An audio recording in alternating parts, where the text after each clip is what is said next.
क्यों भाई? Economic survey के अकॉर्डिंग 2022-23 के अकॉर्डिंग एग्रीकल्चर सेक्टर की ग्रोथ रेट कितनी है? प्रतिमा बताओ बेटा।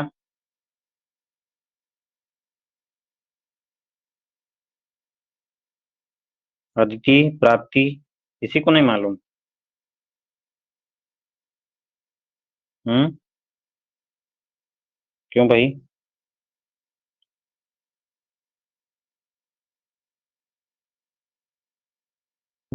Very good. ऐसे ही बता दिया करो। और हम ये भी डेटा लिखवाए थे कि ये बताओ 2021-22 में एग्रीकल्चर एक्सपोर्ट्स कितना हुआ है, और सबसे हायर हुआ है, अब तक का उच्च स्तर पा लिया है कृषिगत जो निर्यात है, वो कितना है 2021-22 में इकोनॉमिक सर्वे के अकॉर्डिंग? पता है किसी को? 50.2 बिलियन। 50.2 बिलियन अमेरिकी डॉलर अब तक का सबसे हाईएस्ट लेवल है ये एग्रीकल्चर एक्सपोर्ट का, जो पा लिया है गवर्नमेंट। ठीक है। अगला पॉइंट उसी में ऐड करते हुए लिखते चलो कि उन देखो, हम थोड़ा बात करेंगे कि क्रेडिट की। क्रेडिट के कुछ डेटा हैं हमारे इकोनॉमिक सर्वे में। तो 1998 में हम लोगों को पता है कि गवर्नमेंट ने केसीसी ले आया था।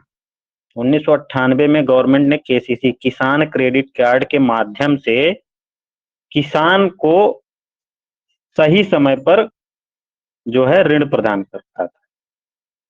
तो 30 दिसंबर 2022 तक, ये डेटा ध्यान में रखना, 30 दिसंबर 2022 तक बैंकों ने 3.89 करोड़, 3.89 करोड़ पात्र किसानों को केसीसी जारी की। 3.89 करोड़ पात्र किसानों को केसीसी जारी की है। ये सब सेट में क्वेश्चन आ सकते हैं, सेट में और असिस्टेंट प्रोफेसर में। कितने करोड़ केसीसी जारी की है यहां तक का? 30 दिसंबर 2022 तक 3.89। ठीक है ना? अब एक चीज और ध्यान में रखना कि पहले किसानों को ऋण क्रॉप और इन सब के लिए केसीसी के तहत लोन मिलता था। लेकिन भारत सरकार ने, इसी में पैराग्राफ चेंज करके लिख लो कि भारत सरकार ने 2018-19 में, भारत सरकार ने 2018-19 में फिशरिंग और लाइव स्टॉक सेक्टर में भी केसीसी की सुविधा देना स्टार्ट कर दी है। यानी मछली पालन और पशुपालन में भी केसीसी मिलता है, केसीसी प्रदान करता है। यानी फिशरिंग और लाइव स्टॉक सेक्टर में भी केसीसी की सुविधा प्रदान करती है गवर्नमेंट। और 17 अक्टूबर 2022 तक फिशिंग सेक्टर में, यानी मत्स्य क्षेत्र में, फिशिंग सेक्टर में या मत्स्य क्षेत्र में 1 लाख केसीसी जारी की गई। 1 लाख केसीसी जारी की गई। जबकि लाइव स्टॉक सेक्टर में 2022 तक 4 नवंबर 2022 तक पशुपालन क्षेत्र में, यानी लाइव स्टॉक सेक्टर में 9.4 लाख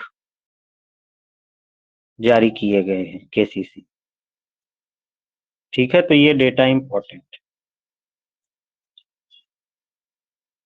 दूसरा डेटा, सरकार ने एक, आप लोग सुने होंगे, इंटरेस्ट सबवेंशन योजना।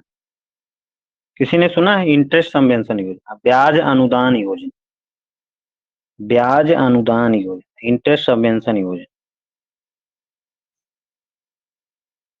ये भी ऋण के लिए ही है, किसानों के लिए। इंटरेस्ट सबवेंशन योजना ये किसानों को शॉर्ट टर्म लोन देने के लिए गवर्नमेंट ने ले आई थी। इसका ईयर मुझे नहीं याद आ रहा है, शायद 2017 है आई थिंक।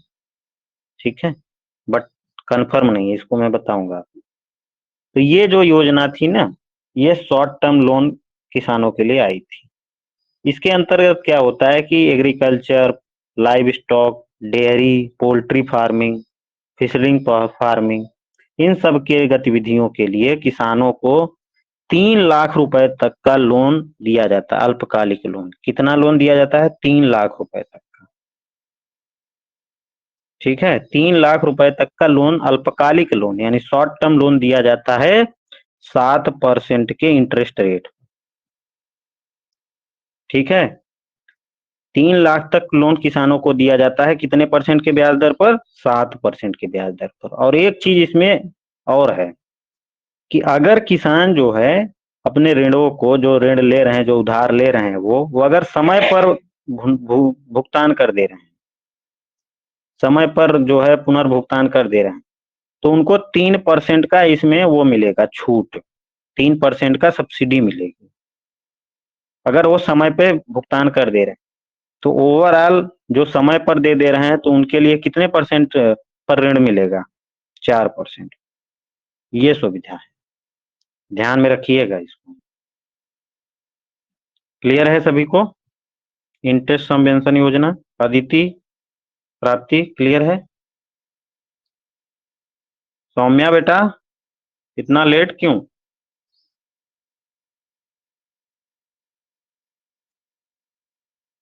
सौम्या, आवाज आ रही है मेरी?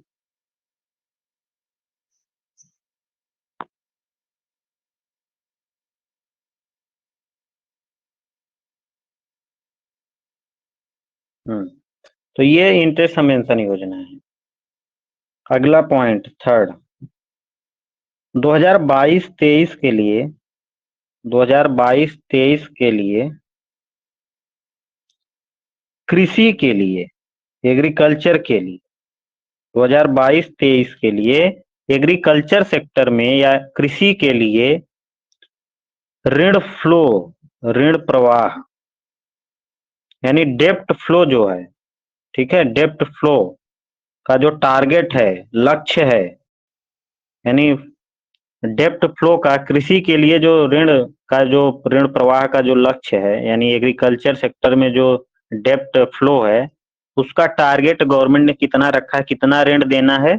18.5 लाख करोड़। ये डेटा बहुत इंपॉर्टेंट है। कितने का टारगेट रखा है, किसी क्षेत्र में कितना लोन देना है? 18.5 लाख करोड़ 2022 से निर्धारित किया गया है।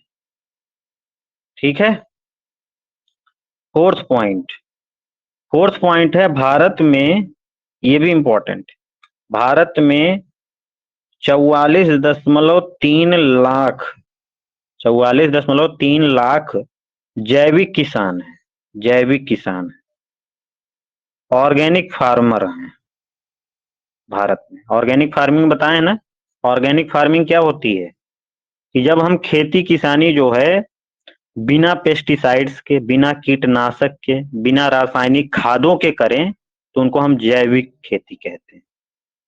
यानी बायो फर्टिलाइजर्स का यूज करते हैं, जैविक खादों का इस्तेमाल करते हैं, तो उसको हम जैविक खेती कहते हैं। और इसको जो करते हैं उसको जैविक किसान कहते हैं, ऑर्गेनिक फार्मर्स कहते हैं। और जो खेती होती है वो ऑर्गेनिक फार्मिंग है।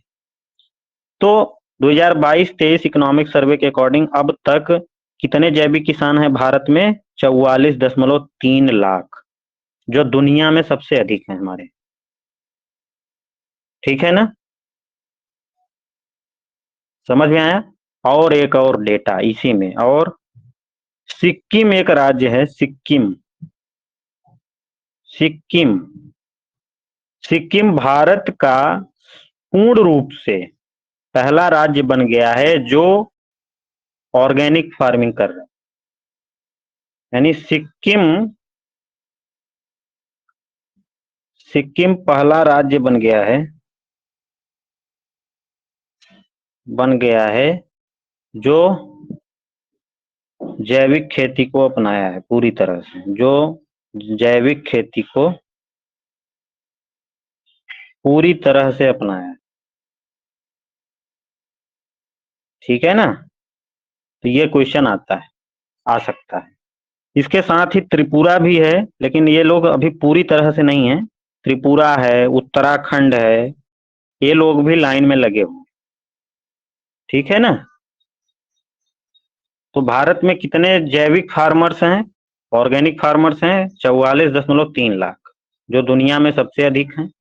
सिक्किम भारत का ऐसा राज्य है कि जो दुनिया का पहला, भारत का ही नहीं दुनिया का पहला राज्य है जो ऑर्गेनिक फार्मिंग पूरी तरह से अडॉप्ट कर लिया। ठीक है।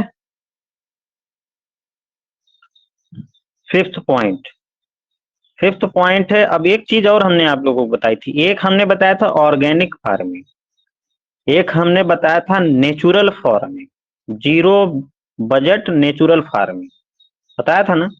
नेचुरल फार्मिंग और ऑर्गेनिक फार्मिंग में कोई डिफरेंस है कि नहीं? एनीवन? क्यों भाई? नेचुरल फार्मिंग यानी प्राकृतिक खेती और जैविक खेती, कोई अंतर है कि नहीं, कोई डिफरेंस है कि नहीं, कि सेम है दोनों? कोई बताएगा? सौम्या, शालिनी, प्रतिमा, प्राप्ति? किसी को पता है इसके बारे में?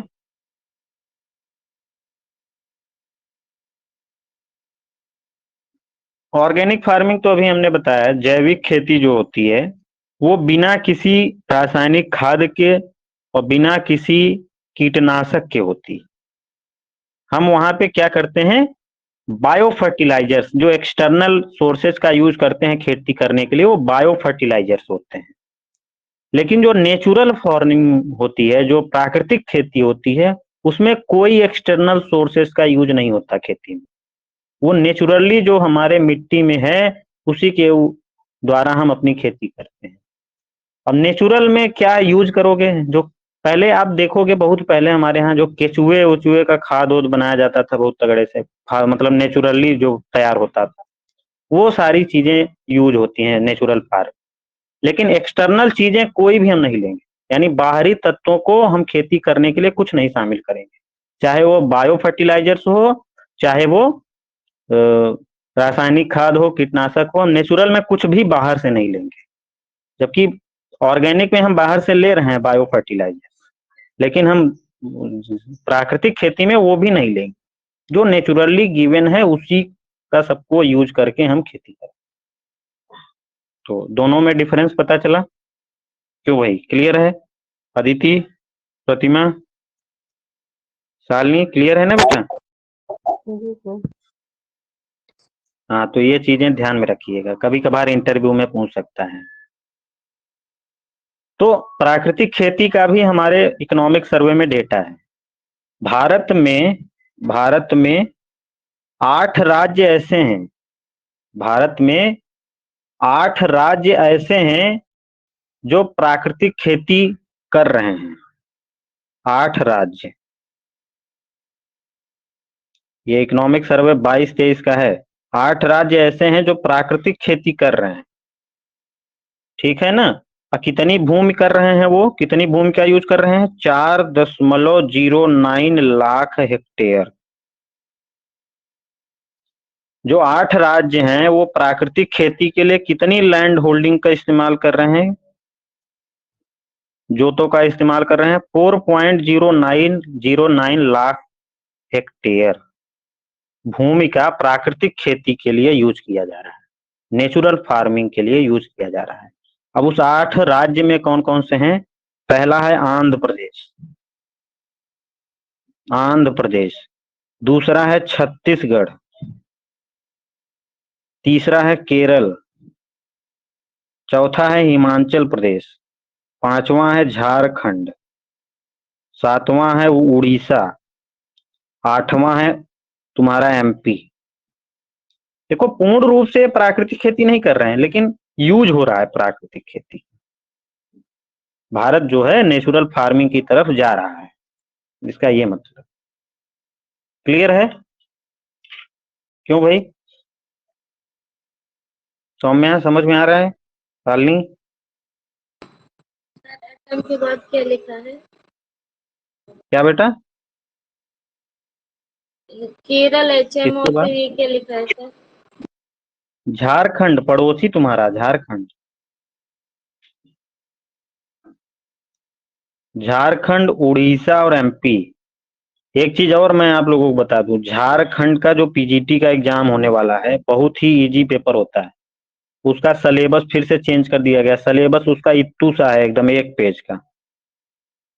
ठीक है, तो झारखंड के पेपर फॉर्म जरूर भरिए आप लोग, जिनका जिनका बीएड है, और नौकरी ले लीजिए।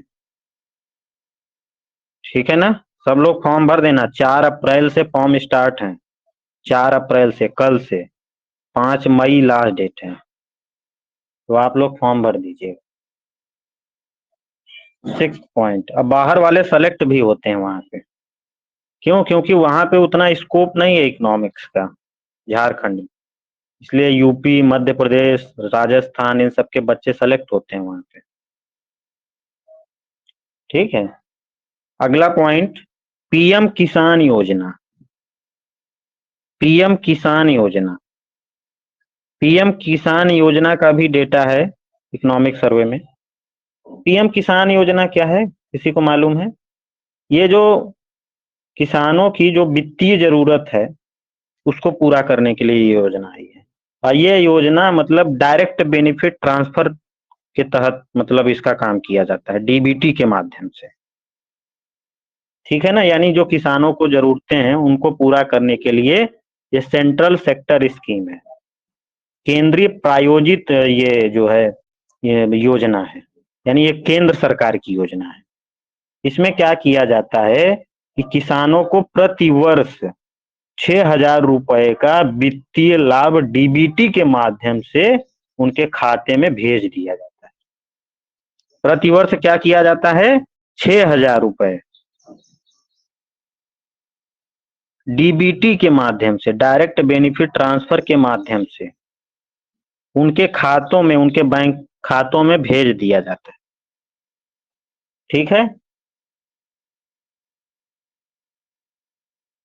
तो ये डेटा इकोनॉमिक सर्वे के हैं। ठीक है, और भी डेटा मिलते चलेंगे तो मैं लिखवाता चलूंगा। ठीक है, क्योंकि एक ही दिन में अब सारी चीजें आप नहीं पढ़ सकते हो ना, इकोनॉमिक सर्वे काफी बड़ा है। ठीक है, अब थोड़ा हम शॉर्ट में आप लोगों को एग्रीकल्चर से रिलेटेड जितनी भी स्कीम्स हैं वो लिखवाएंगे शॉर्ट में एकदम, एक पेज। तो आप लोग हेडिंग डाल लो, एग्रीकल्चर रिलेटेड स्कीम्स या कृषि संबंधित योजनाएं। तो पहली योजना है कृषि संबंधित योजना से,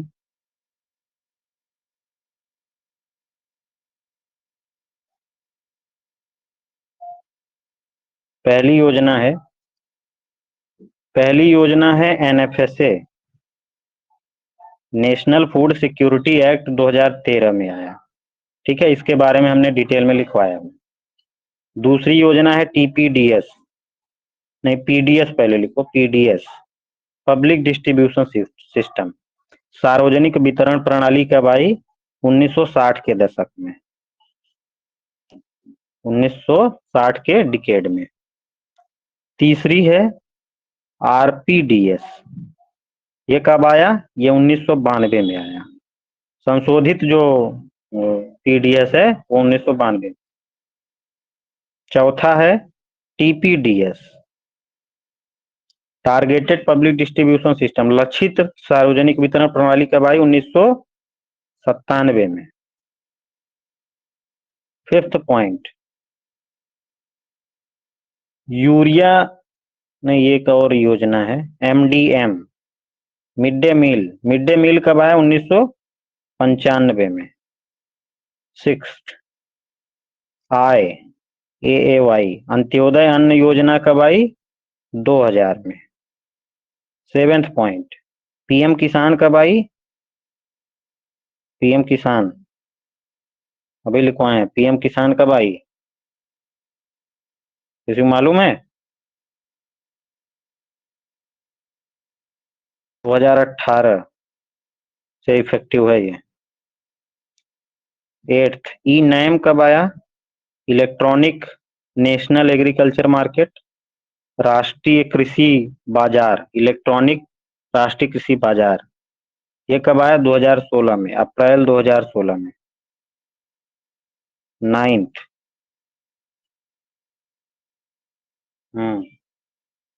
प्रधानमंत्री फसल बीमा योजना,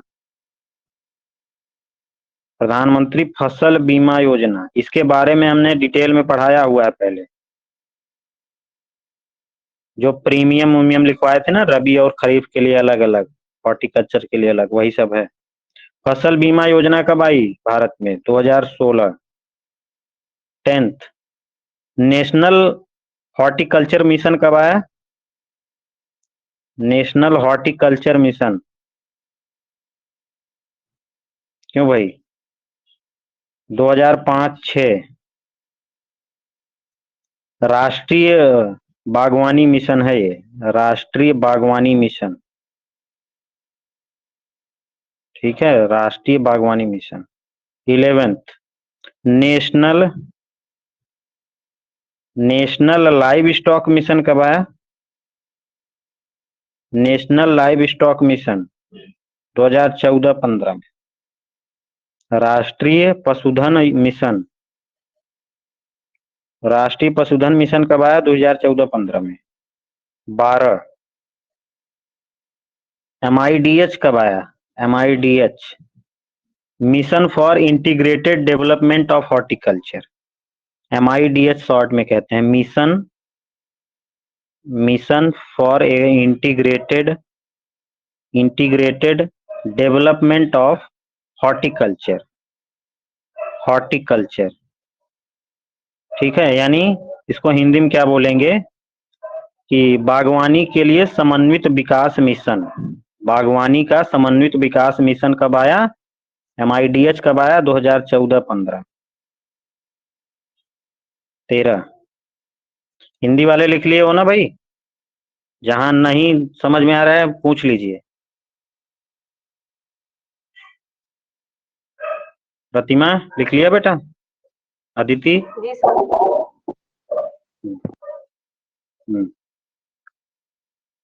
कृषि अवसंरचना निधि, कृषि अवसंरचना निधि, एग्रीकल्चर इंफ्रास्ट्रक्चर फंड, ये स्थापना कब की गई? 8 जुलाई 2020 को, 8 जुलाई 2020 को।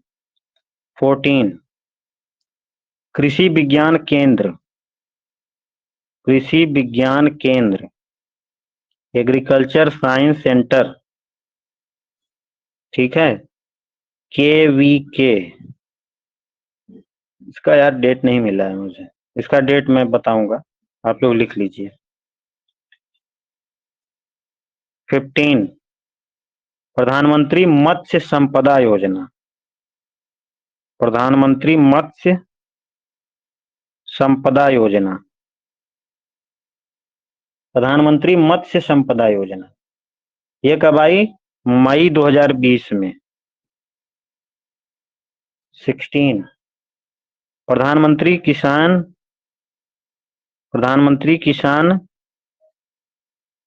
मानधन योजना, प्रधानमंत्री किसान मानधन योजना 2019 में आई, 31 मई 2019। 17, किसान संपदा योजना, किसान संपदा योजना, ठीक है, किसान संपदा योजना, किसान संपदा योजना। अब एक चीज यहाँ पे ध्यान दीजिएगा कि संपदा का कभी कभी पूरा फुल फॉर्म पूछ लेता है। संपदा का फुल फॉर्म हमने लिखवाया हुआ था, किसी को याद है संपदा का पूरा फुल फॉर्म? किसान संपदा योजना जो है उसको संपदा का फुल फॉर्म क्या है वहां पे? एनीवन, किसी को पता है? क्यों भाई? एनीवन, कौन बताएगा? सौम्या बताओ बेटा। प्राप्ति, किसान संपदा योजना का संपदा का फुल फॉर्म क्या है? कृषि, पहले हिंदी में लिख लो, कृषि समुद्रीय प्रसंस्करण एवं प्रसंस्करण क्लस्टर के विकास हेतु योजना। इसका फुल फॉर्म क्या है संपदा का? कृषि समुद्रीय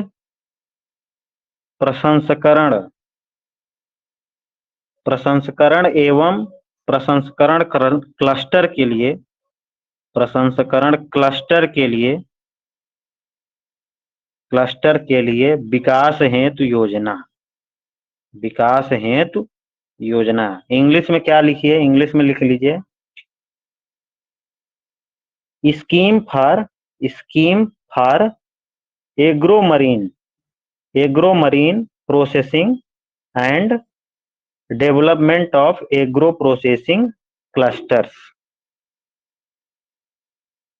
ठीक है, कृषि for a scheme for agro marine processing and development of agro processing clusters.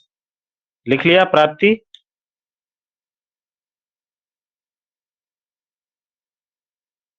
लिख लिया बेटा? सौम्या लिख लिया?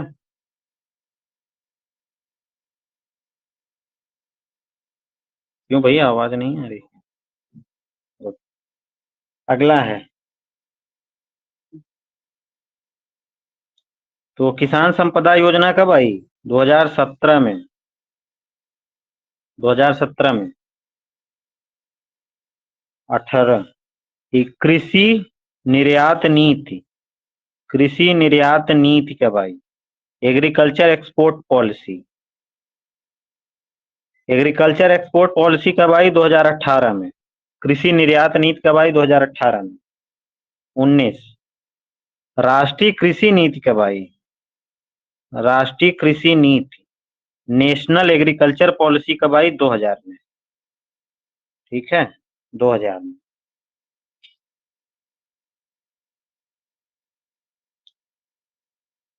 20 केसीसी कब आया? 1998-99 केसीसी आया। मृदा स्वास्थ्य कार्ड योजना कब आई? मृदा स्वास्थ्य कार्ड योजना। सॉइल हेल्थ कार्ड स्कीम कब आई? 2015 में, 19 फरवरी 2015, 19 फरवरी 2015। और एक नेशनल फूड सिक्योरिटी मिशन कब आया? राष्ट्रीय खाद्य सुरक्षा मिशन कब आया था? राष्ट्रीय खाद्य सुरक्षा mission, national food security mission कब आया? 2007 में। और एक्ट कब आया था? 2013 में। ध्यान में रखना। एक है mega food park, mega food park, ये कब आया? मेगा फूड पार्क 2008-9 में, 2008-9 में शुरू हुआ मेगा फूड पार्क। फोर्थ किसान रेल, किसान रेल कब आई? किसान रेल 2020-21 के बजट में, 2020-21 के बजट में किसान रेल की शुरुआत की गई। ठीक है, अगला पीएम कुसुम योजना कब आई? पीएम कुसुम योजना, पीएम कुसुम योजना कब आई? 2019 में, 2019 में।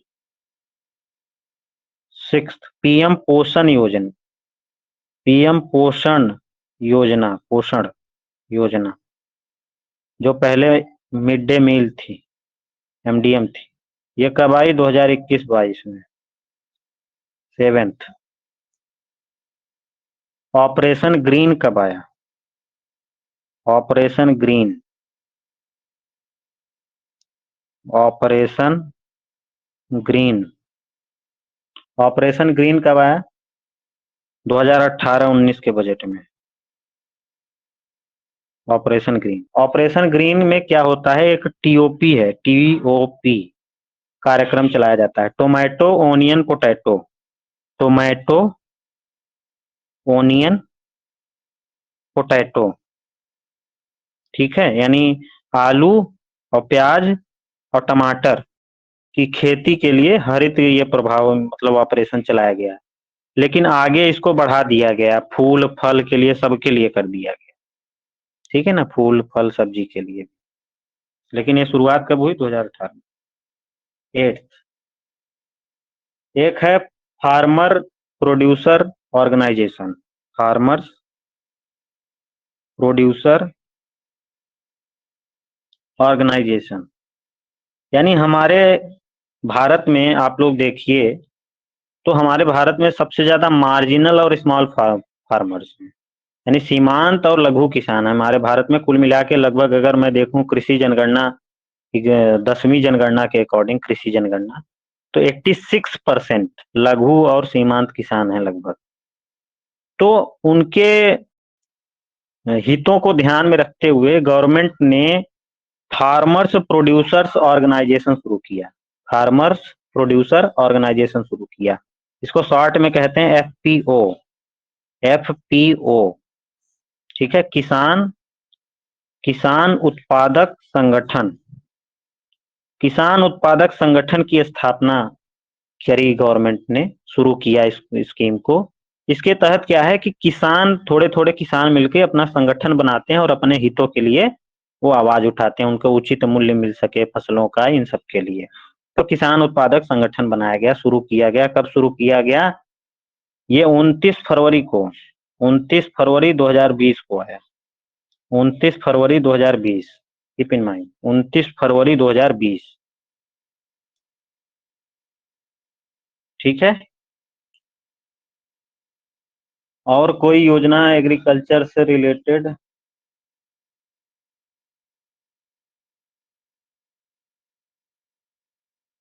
और है, 9th लिखिए। One nation one ration card. One nation one ration card, यानी एक देश एक राशन कार्ड। ये कब आया? ये किसके तहत काम कर रहा है बेटा? ये अंडर एनएफएसए, यानी अंडर फूड सिक्योरिटी एक्ट 2013 के अंतर्गत। अब क्या है कि अब केवल एक, पूरे भारत में एक कार्ड जारी होने का एक स्कीम लाया गया है कि भैया एक देश है तो एक राशन कार्ड बना। तो इस स्कीम को लिया गया है अंडर एनएफएसए, राष्ट्रीय खाद्यान्न फूड सिक्योरिटी एक्ट के तहत, खाद्य सुरक्षा अधिनियम के तहत। अब ये 36 राज्यों में इम्प्लीकेट है। 36 राज्यों में one nation one ration card आ चुका है, 36 राज्यों में पूरा हो गया है। तो कब आया सर, ये अगस्त 2019 में आया। हाँ बेटा बताओ। सर ये आपने सबसे ऊपर जो लिखी है सर स्कीम, सर ये क्या है? मृदा स्वास्थ्य कार्ड योजना, सॉइल हेल्थ कार्ड स्कीम, ठीक है। सर और जो केसीसी है सर वो 1997-98 है? नहीं नहीं, 1998 1999, मतलब 1998-99 में है, ठीक है। Okay sir. और कोई डाउट किसी को? अदिति, प्रतिमा, आप लोगों को क्लियर है? जी सर। हाँ।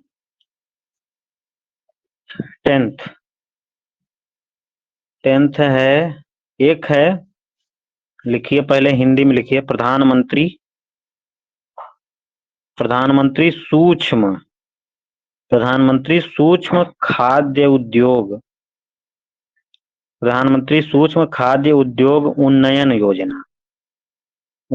योजना, इसको शॉर्ट में कहते हैं PMFME,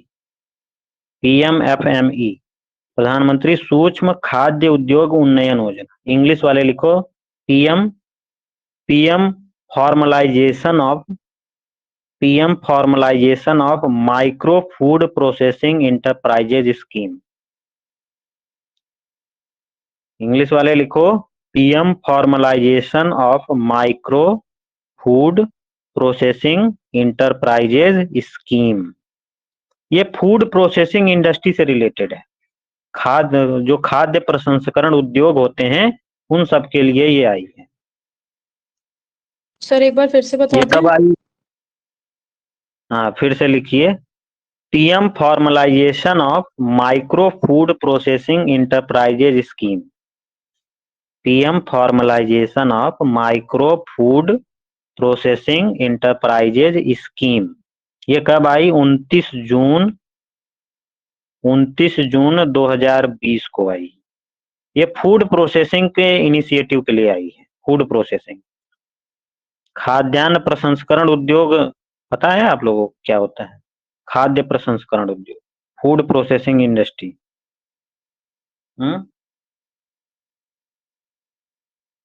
food processing industry, anyone? जैसे अब गेहूं को आपने प्रोसेस, वो आटे को, गेहूं को पहले आटा बनाया, आटा से फिर रोटी बना दी, तो होटल में जाओगे तो रोटी का एक मूल्य, तो प्रोसेसिंग हुआ ना उसका, चेंज हुआ ना उसका शेप, यानी विनिर्माण हुआ ना, दोबारा गेहूं से रोटी बन गई। लेकिन अगर मान लो आप लोग घर में रहते हो तो मम्मी रोटी बनाती हैं, तो क्या फूड प्रोसेसिंग के अंतर्गत आएगा? नहीं आएगा। फूड प्रोसेसिंग में वही सारी चीजें आएंगी जिनका कॉमर्शियल प्राइस होगा। कॉमर्शियल प्राइस होना चाहिए, वाणिज्यिक मूल्य होना चाहिए। जो होटल में रोटी खा रहे हो उसका एक मूल्य है, मतलब वो निकली, उसको चेंज किए तो उसका एक वाणिज्यिक मूल्य है, तो खाद्य प्रसंस्करण उद्योग में वो आएगा। पर जैसे घर में आप लोग, मम्मी लोग जो बनाती हैं, वो नहीं आएगा, क्योंकि उसका वाणिज्यिक मूल्य कहाँ है? देते हो क्या तुम लोग पैसे? नहीं देते हो, वो नहीं आएगा।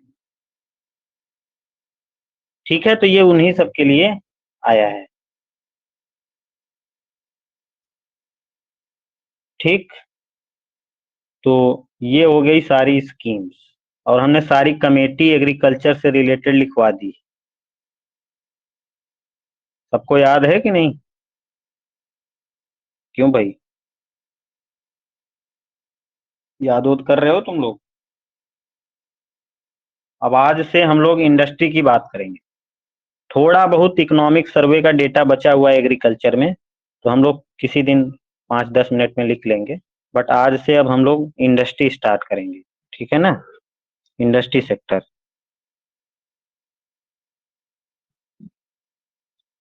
औद्योगिक क्षेत्र की बात करेंगे।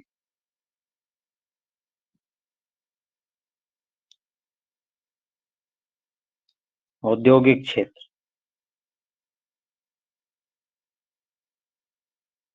ठीक है। तो औद्योगिक क्षेत्र का लगभग हमारे जीवीए में, ग्रॉस वैल्यू एडिशन में, कितना योगदान कर रहा है औद्योगिक क्षेत्र, इंडस्ट्री सेक्टर? किसी को पता है कितना शेयर है टोटल जीवीए में? एनीवन?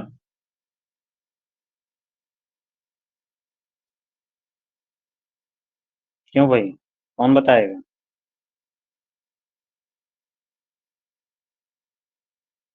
किसी को नहीं मालूम? अदिति, प्राप्ति, शालिनी, वर्षा, टोटल जीबीए में इंडस्ट्री सेक्टर का कितना शेयर है?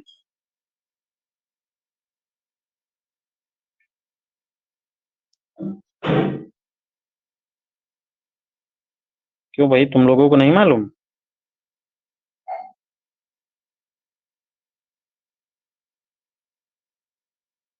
25 का 25, 25% की 25 रुपया बस। पूरी चीज तो बोलो।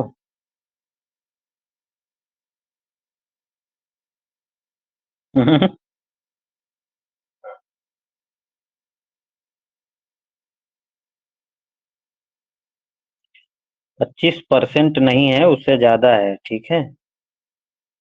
ये चीज है, आप लोगों को, आप लोगों के अंदर सीरियसनेस नहीं है एग्जाम को लेके, बिल्कुल नहीं है। बिल्कुल पढ़ाई नहीं हो रही है, बस यहीं लेके 1 घंटे लेके हमें लगता है बैठ जाते होगे तुम लोग।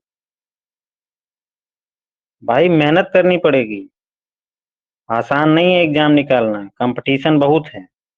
आप लोग रिवाइज नहीं करोगे, कंसिस्टेंसी नहीं बनाओगे, तो फिर कैसे काम चलेगा? रिवाइज करना पड़ेगा। आज हम लोग थोड़ा एक कोर सेक्टर का कॉन्सेप्ट क्लियर करते हैं। कोर सेक्टर, कोर सेक्टर, ठीक है। कोर इंडस्ट्री जो है, कोर उद्योग जो है, उसको हम लोग टैकल करेंगे। कोर उद्योग, कोर इंडस्ट्री, ठीक है, हिंदी में कोर उद्योग या कोर सेक्टर कहेंगे। तो हमारी भारतीय गवर्नमेंट ने 8 मतलब कोर उद्योग निर्धारित किए हैं, 8 हैं, 8 कोर उद्योग हैं, कोर इंडस्ट्री है 8। कौन कौन सी? पहला है कोयला, दूसरा है क्रूड ऑयल, क्रूड ऑयल, ठीक है। तीसरा है नेचुरल गैस, प्राकृतिक गैस, नेचुरल गैस, प्राकृतिक गैस। फोर्थ है refinery product, refinery, petroleum refinery product, English में भी लिख लो, पेट्रोलियम रिफाइनरी प्रोडक्ट या पेट्रोलियम रिफाइनरी उत्पाद, ठीक है। 5 उर्वरक, फर्टिलाइजर, उर्वरक फर्टिलाइजर। छठवां है स्टील, स्टील इंडस्ट्री। और सातवां है सीमेंट, सीमेंट। और आठवां है विद्युत, इलेक्ट्रिसिटी, ठीक है। ये 8 कोर इंडस्ट्रीज हैं, यहां से क्वेश्चन आता है। 8 कोर इंडस्ट्रीज हैं, कोयला, क्रूड ऑयल, प्राकृतिक gas, refinery, petroleum, petroleum refinery उत्पाद, उर्वरक, स्टील, सीमेंट, विद्युत, ठीक है। कोयला, क्रूड ऑयल, नेचुरल गैस और petroleum refinery product, fertilisers, steel, cement और इलेक्ट्रिसिटी। सबका अलग अलग वेटेज है, सबका अलग अलग वेटेज है। तो कोयला का कितना वेटेज है प्रेजेंट टाइम में? 10.33% कोर इंडस्ट्री में। और क्रूड ऑयल का 8.98%। प्राकृतिक गैस का कितना है? नेचुरल गैस का 6.88। और पेट्रोलियम रिफाइनरी प्रोडक्ट का कितना है? 28.04%। फर्टिलाइजर्स का कितना है? 2.63%। स्टील का कितना है? 17.92%। सीमेंट का कितना है? 5.37%। और इलेक्ट्रिसिटी का कितना है? 19.85%। तो सबसे ज्यादा वेट किसका है? भार किसका है सबसे ज्यादा?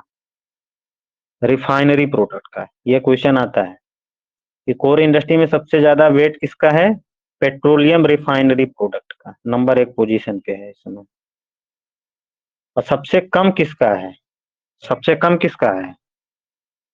फर्टिलाइजर्स का, 2.63%। ठीक है ना? यहां तक क्लियर है सभी को?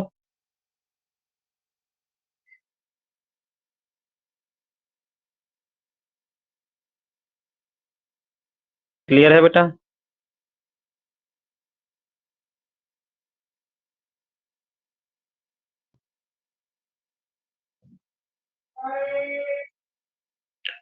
तो अब एक चीज और ध्यान में रखना कि कोर इंडस्ट्री जो है ना, यहाँ पे पॉइंट बना लो, कोर इंडस्ट्री, कोर इंडस्ट्री जो है उसका आईआईपी इंडेक्स में, इंडस्ट्रियल इंडेक्स एक बनाया जाता है, आईआईपी इंडेक्स, उसमें कोर इंडस्ट्री का जो वेट है वो 40.27% है। कोर इंडस्ट्री का आईआईपी इंडेक्स में कितना वेट है?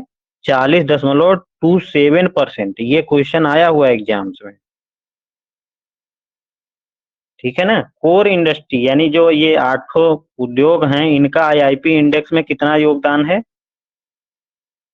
40.27% का वेट है, भार है इसका, ठीक है। बाकी चर्चा कल करते हैं। कल थोड़ा आप लोग पढ़ के आइएगा कि 1950 से लेके 2022 तक हमारे इंडस्ट्री सेक्टर में ग्रोथ रेट का पैटर्न क्या रहा है, कभी निगेटिव रहा है कि नहीं, कि हमेशा पॉजिटिव रहा, निगेटिव रहा है तो कितने साल। ठीक है, ये क्वेश्चन अभी राजस्थान असिस्टेंट प्रोफेसर में आया हुआ है पिछले साल 2020 में, 21 में हमें पेपर हुआ था, 2020 की वैकेंसी थी, उसमें आया हुआ है कि औद्योगिक क्षेत्र में कितने साल कॉन्ट्रैक्शनली ग्रोथ रेट हुई है, मतलब डिक्लाइन हुआ है ग्रोथ रेट, यानी निगेटिव ग्रोथ रेट हुई है, कितने वर्ष। तो वो क्वेश्चन आया हुआ है, तो आप लोगों को पता होना चाहिए कितने साल निगेटिव ग्रोथ रेट हुई। तो थोड़ा देख के आइएगा आप लोग, खोजबीन करके बताइएगा ये क्वेश्चन। ठीक है, चलिए कल मिलते हैं आपको। Thank you sir.